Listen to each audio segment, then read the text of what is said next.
Ассаламу алейкум баарыңыздарга, Даамдуу Тайм каналына кош келипсиздер. Бүгүн сиздер менен көптөн күтүп кайрадан жолугуп турганыбызга чексиз кубанычтамын. Жана ошол кубанычтуу жолугууну таттуу шириндик менен баштайын деп чечтим. Башкача айтканда, сиздер менен медовик тортун жасайбыз. Көп жылдар бою ушул торту жасап, сырларын билип калдым десем жаңылышпайм. Ошондуктан сиздер менен бөлүшүүнү да туура көрдүм. Андыктан каналыбызга жазылып, коңгуроочону басып коюуну унутпаңыздар. Биринчи болуп жумушту крем жасоодон баштайбыз. Керектелүүчү азыктардын баарын жазып көрсөттүм. Биринчи идишке 2 жумуртка, 250 грамм кум шекер, 1 пакетте ванилин салып, жакшылап аралаштырып алабыз.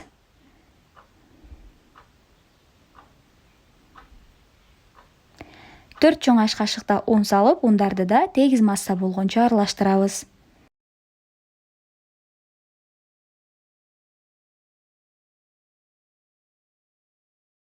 Un тегиз болуп аралашкан соң, алдын ала өлчөнгөн 600 мл сүттү аз-аздан куюп алабыз. Мен жасаган азыктарым 1,5 тортко арналган. Эгер сиз 1 торт жасайм десеңиз, анда азыктарды азайтып, 1 тортко ылайык кылып описаниянын астына жазам. Ошол рецептим боюнча даярдасаңыз болот. Тегиз аралашкан массаны плитанын өтө үлүңдөгөн отунда кайнаганча аралаштырып турабыз. Мен плитанын 1 же 2 деген баскычында аралаштырып турам. Албетте буга көп убакыт кетет, бирок ошол учурда кремиңиздер күйбөстөн жакшы болуп чыгат. Тынбастан аралаштырып турсаңыздар, мына ушундай коюп, бүртүкчөлөр чыгып, мына кайнап чыкты. Кайнагандан кийин бир аз аралаштырып, дароо оттон алам. Тезирээк муздоо үчүн пластмасса идишке которуп, мына ушундай муздак суу куюлган идишке салып койсоңуздар, тез сууйт. Ал учурда биз корждорун жасап алабыз. Корждорго керектелүүчү азыктарды да жазып көрсөттүм. Идишке кум шекерди, 150 грамм майды жана 2 чоң толо аш кашыкта болжол менен 100 грамм балды салып, жакшылап аралаштырып, плитанын өтө төмөндөгөн отунда эригенче аралаштырабыз. Медовик тортуңуздардын даамы түздөн түз балдын сапатынан көз каранды. Балыңыздар өтө буркураган даамдуу болсо, медовик дагы ошончолук балжыттанып турат. Сахар, кум шекер эриген соң 1 чай кашыкта тооло сооданы салып аралаштырып жиберебиз. Соода салынган соң масса 2 эсе чоңоёт жана агарат. 1 мүнөтчө аралаштырып алган соң плитадан алабыз.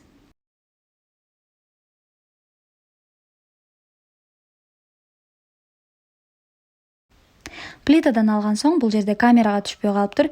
3 чоң жумуртканы салып, жакшылап аралаштырып жибердим. Жумуртка салган соң тез-тез аралаштырып жибербесеңиздер, ысык массага жумуртка бышып кетиши мүмкүн. Андан кийин тезирээк сууш үчүн мына ушундай пластмассовый идишке оңой болуу үчүн дагы которуп алдым жана бир аз жылуу абалга келгенде унду салып, камыр жууруп баштайм. Ысык абалында унду кошуп баштасаңыздар, ысык масса унду өзүнө көп тартып алып, камырыңыздар катуу болуп калышы мүмкүн. Болжол менен менде 750 граммдай un кетти.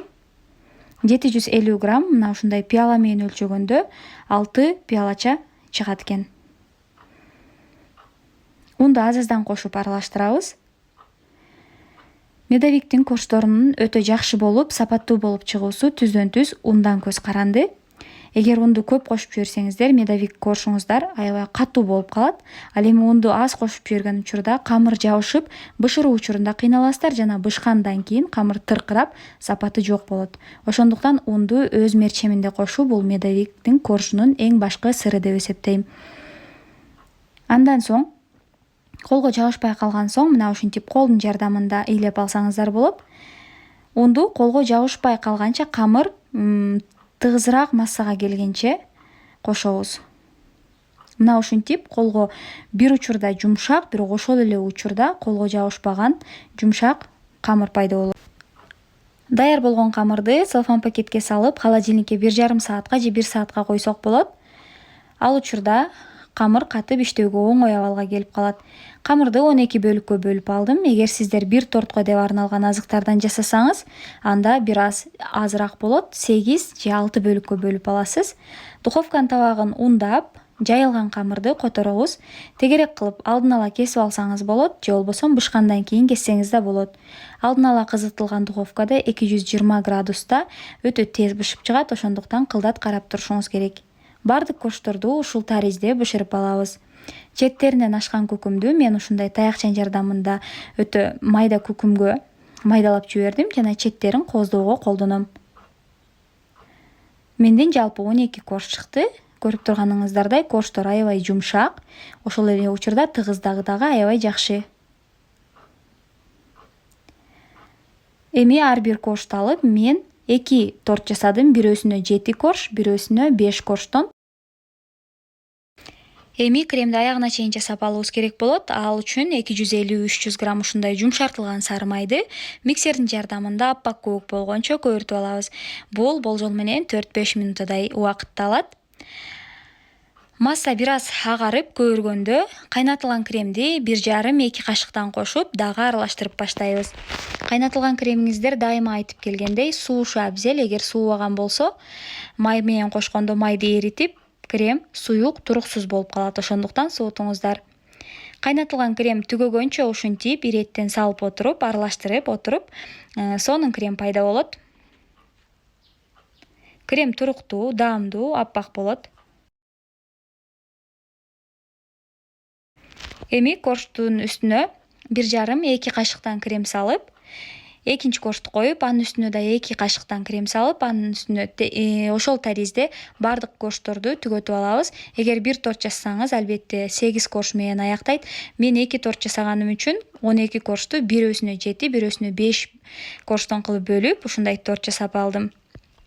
Көрүп турганыңыздардай, кооздоо өзүңүздөрдүн фантазияңыздарга жараша мен бирөөсүнө күкүмдү колдондум, экинчисине болсо шоколад бир аз. Торту даярдап алган соң 4-5 саатка же болбосо эң аз деген учурда 2 саатка муздак жерге коюп койсоңуздар, мына ушундай крем менен корж сиңишип, аябай жумшак, сонун торт пайда болот. Достор, эгер видеобуз сиздерге жаккан болсо, класс басып, каналыбызга катталып коюңуздар.